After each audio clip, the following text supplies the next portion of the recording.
Good morning बच्चों। आज हम करने जा रहे हैं अपनी वर्कशीट नंबर 45, विषय विज्ञान, कक्षा 10। हमारी डेट 16 अक्टूबर के लिए। तो चलिए शुरू करते हैं।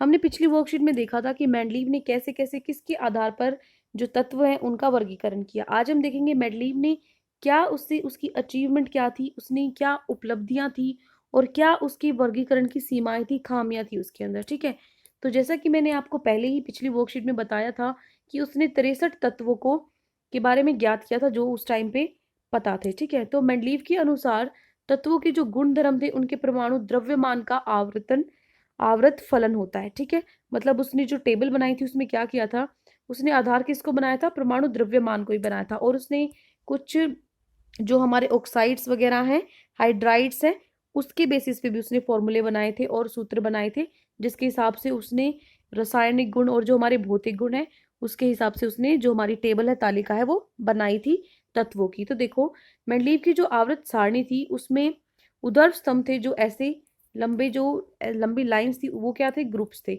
और जो हमारी क्षैतिज पंक्तियां थी, जो लेटी हुई पंक्तियां थी, वो क्या थे, पीरियड्स, जिसको हम आवर्त कहते हैं। ठीक है, और ग्रुप जो ये तो जो ग्रुप थे उसको हम क्या बोलते हैं, समूह बोलते हैं।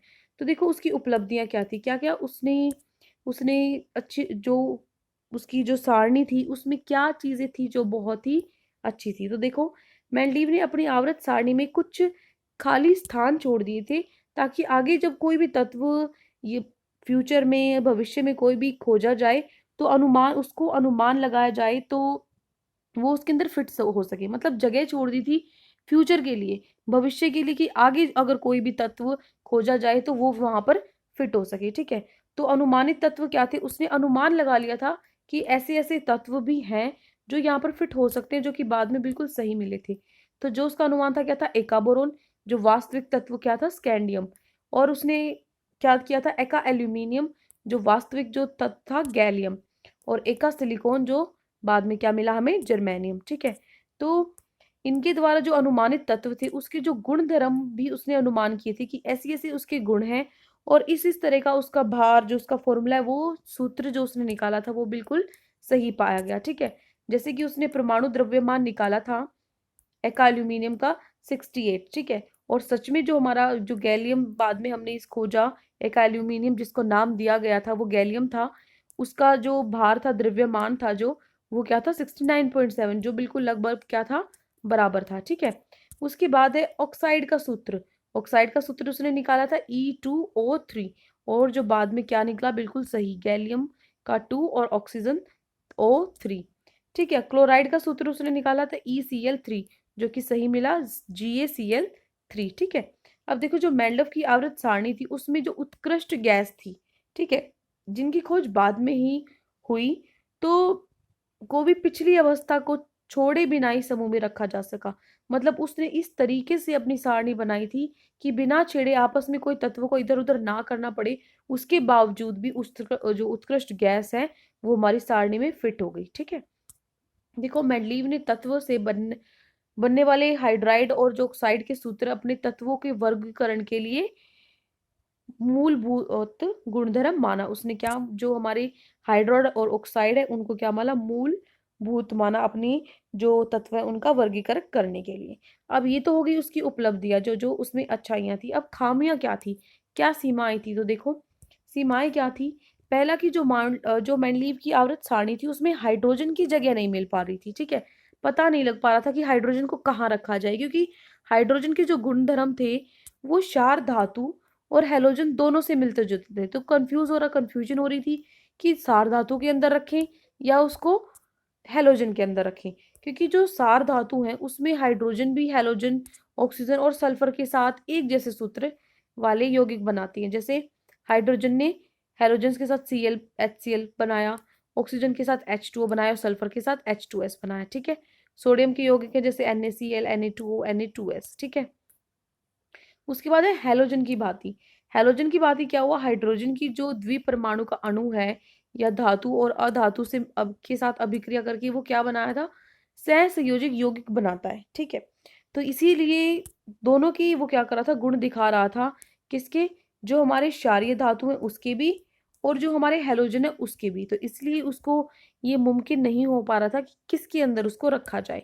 दूसरा, कि अगर मान लो परमाणु संख्या के आधार पर माना जाए तो एक ही तत्व के समस्थानिकों को अलग स्थान पर रखा जाएगा। ठीक है, समस्थानिकों को अलग स्थान पर रखा जाएगा जिसकी आवर्त सारणी अव्यवस्थित होती है। मतलब मान लो हम क्या करें, उसको परमाणु संख्या के आधार पर अगर हम उसको माने तो क्या होगा, आपस में जो तत्व हैं उनकी जगह बदल जाएगी, जो सारणी है पूरी क्या हो जाएगी, अव्यवस्थित हो जाएगी, दोबारा से बिगड़ जाएगी। ठीक है।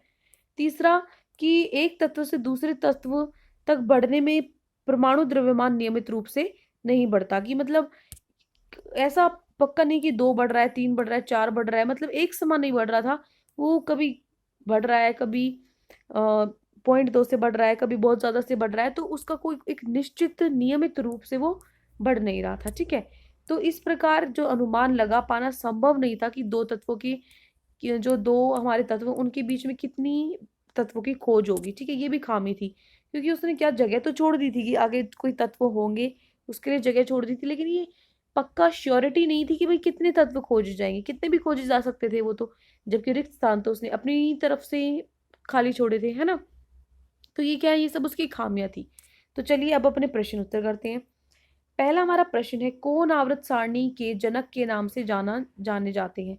किसको जानते हैं आवर्त सारणी के जनक से, तो लिखोगे मेंडलीफ। ठीक है, कौन की जगह क्या लिखोगे, मेंडलीफ आवर्त सारणी के जनक के नाम से जाने जाते हैं। उसके बाद पूछा उन्होंने गुणधर्म का प्रयोग आवर्त तत्वों के वर्ग का किस कौन से गुणधर्मों का उसने प्रयोग किया, तो लिखोगे तत्व बनाने वाले हाइड्राइड एवं ऑक्साइड के सूत्र तत्वों को वर्गीकरण के लिए मूल गुणधर्म माना। ये हो गया आपका आंसर नंबर 1। ठीक है, अब देखो क्वेश्चन नंबर 2, प्रश्न 2 देखेंगे हम। मेंडलीव ने अपनी आवर्त सारणी में कुछ रिक्त स्थानों को छोड़ा और वह इस प्रकार ऐसे तत्वों को वास्तविक का अनुमान लगाया जो उस समय तक ज्ञात नहीं थे। इन तत्वों के नाम लग बताने हैं और क्या उनको बाद में नाम दिया गया ये आपको बताना है। तो ये आपका उत्तर नंबर 2। ठीक है, उसने अनुमान क्या लगाया था, ये एक आया बोरोन, एक आया एल्यूमिनियम, एक आया सिलिकॉन, और बाद में वो क्या मिले, स्कैंडियम, गैलियम और जर्मेनियम, जो कि जैसा उसने अनुमान लगाया था वैसे ही थे। ये आपको ऐसा कैसा टेबल बनाना है, ये है आपका प्रश्न नंबर 2 का उत्तर। उसके बाद है प्रश्न 3, कि मेंडलीव ने आवर्त सारणी की उपलब्धियां लिखी। आपको जो उसकी उपलब्धियां हैं, क्या क्या उपलब्धियां हैं, तो आपको 3 उपलब्धियां लिखनी है। देखो आप क्या लिखोगे,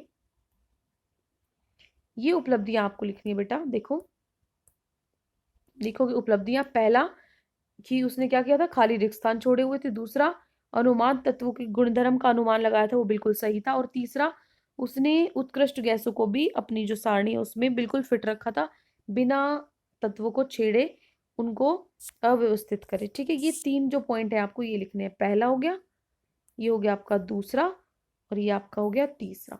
ये 3 आपको पॉइंट लिखने हैं उपलब्धियों में। ये हो गया आपका उत्तर नंबर 3। ठीक है, उसके बाद चलते हैं चौथे प्रश्न पे। मेंडलीव की आवर्त सारणी की सीमा क्या थी, ये आपको बताना है। तो देखो क्या सीमाएं थी उसकी, ये सीमाएं आपको लिखनी है। लिखोगे, यहां से आपको लिखना है बेटा। देखो लिखोगे सीमाएं, ये है चौथा प्रश्न जो मैं आपको बता रही हूँ। पहली है कि हाइड्रोजन को वो रख नहीं पा रहा था, पहली होगी। दूसरी क्या थी, दूसरी की अगर परमाणु संख्या के हिसाब से रखें तो पूरी जो सारणी थी वो बिगड़ जाती। और तीसरी क्या थी, एक तत्व से दूसरे तत्व को बढ़ने में नियमित रूप से नहीं बढ़ रहा था। ठीक है, तो ये 3 पॉइंट आपको लिखने हैं। ठीक है, ये पहला पॉइंट, ये हो गया आपका दूसरा पॉइंट, ये हो गया आपका तीसरा पॉइंट। ये तीनों पॉइंट आपको लिखने हैं। ठीक है, प्रश्न नंबर 4 में।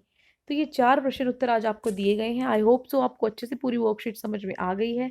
लेकिन अगर आपको कोई भी डाउट है पूरी वर्कशीट में, किसी भी तरह की दिक्कत है, तो कमेंट्स में आप हमसे पूछ सकते हैं। और अगर आपको हमारी वीडियो अच्छी लगे तो हमारे चैनल को सब्सक्राइब भी कर सकते हैं। आज के लिए इतना ही। Thank you and have a great day.